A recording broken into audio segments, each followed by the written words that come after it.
और मेरी सारी अखबार वालों से है कि कल की हेडिंग लगा देना कि केजरीवाल ने कहा कि पहली बार गोवा को एक ईमानदार सरकार देंगे। ये नई बात है, गोवा की राजनीति में नई बात है। आज तक भ्रष्टाचार मुद्दा ही नहीं था, क्योंकि ये भी भ्रष्ट है, ये भी भ्रष्ट है, ये भी भ्रष्ट है, ये भी भ्रष्ट है। भ्रष्टाचार मुद्दा ही नहीं था। पहली बार ईमानदार सरकार देंगे और पैसे की कमी नहीं है। मैं फिर से बोल रहा हूं, पैसे की कमी नहीं है, पैसा बहुत है। रोजगार भी देंगे, बेरोजगारी भत्ता भी देंगे, फ्री बिजली भी देंगे, और आज मैं एक और ऐलान कर रहा हूं, वो भी करेंगे। और अभी आने वाले 2 महीने में मैं कई सारे ऐलान करूंगा, वो भी करेंगे। सारा करेंगे, सारी गारंटी पूरी करेंगे। तो आज मैं एक और गारंटी गोवा के अपने दोस्तों को, भाइयों बहनों को देने के लिए आया हूं। मैं अभी अयोध्या गया था, वहां पे राम मंदिर गया, रामलल्ला के दर्शन किए, बहुत अच्छा लगा। बाहर निकल के मन में एक विचार आया कि जो सौभाग्य मुझे प्राप्त हुआ राम मंदिर के, भगवान श्री राम के दर्शन करने का, ये सौभाग्य सबको प्राप्त हो। तो मन में मैंने ये ठाना कि जितना मुझसे बन सकेगा ज्यादा से ज्यादा लोगों को मैं अयोध्या के और श्री रामचंद्र जी के दर्शन करवाऊंगा। ये विचार लेके मैं वहां से आया। तो आज मैं गोवा में ये ऐलान करना चाहता हूं कि हमारी सरकार बनेगी तो गोवा के लोगों को हम फ्री में अयोध्या की तीर्थ यात्रा कराएंगे, अयोध्या में श्री रामचंद्र जी के दर्शन करवाएंगे।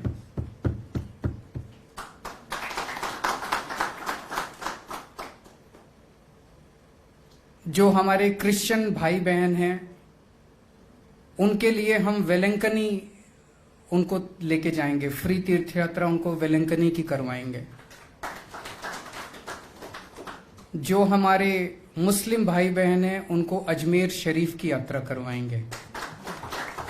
और मुझे बताया गया कई सारे ऐसे लोग हैं गोवा के अंदर जिनको शिरडी में श्रद्धा है, उनको शिरडी की तीर्थ यात्रा कराएंगे।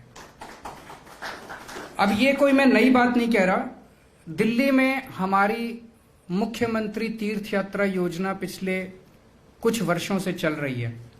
3 साल पहले शुरू की थी, लेकिन पिछले 2 साल से कोरोना की वजह से रुक गई। पहले 1 साल में 35,000 से ज्यादा लोगों को हम तीर्थ यात्रा करा चुके हैं दिल्ली में। उसमें हम लोगों को उनकी चॉइस के चॉइस दे दी जाती है, उसकी चॉइस के तीर्थ स्थान पे ले जाते हैं। किसी भी पार्टी को गोवा के किसी भी मुद्दे से कोई सरोकार नहीं है, कोई लेना देना नहीं है। कोई पार्टी सुबह उठ के कहती है हम इसके साथ अलायंस करेंगे, शाम को कहते हैं नहीं इसके साथ नहीं करेंगे, इसके साथ अलायंस करेंगे, सुबह कहती है हम उसके साथ। इनको अपनी बस सत्ता का खेल चल रहा है, सत्ता का खेल चल रहा है। वो उस पार्टी को छोड़ के उस पार्टी में आ गया, वो उधर से उधर चला गया। वो किसी को आज अभी तक आपने किसी भी कांग्रेस या बीजेपी या टीएमसी या जीएफपी या एमजीपी या जो भी जितनी भी पार्टियां हैं, किसी को भी गोवा के लोगों के मुद्दे के बारे में बात करते सुना क्या?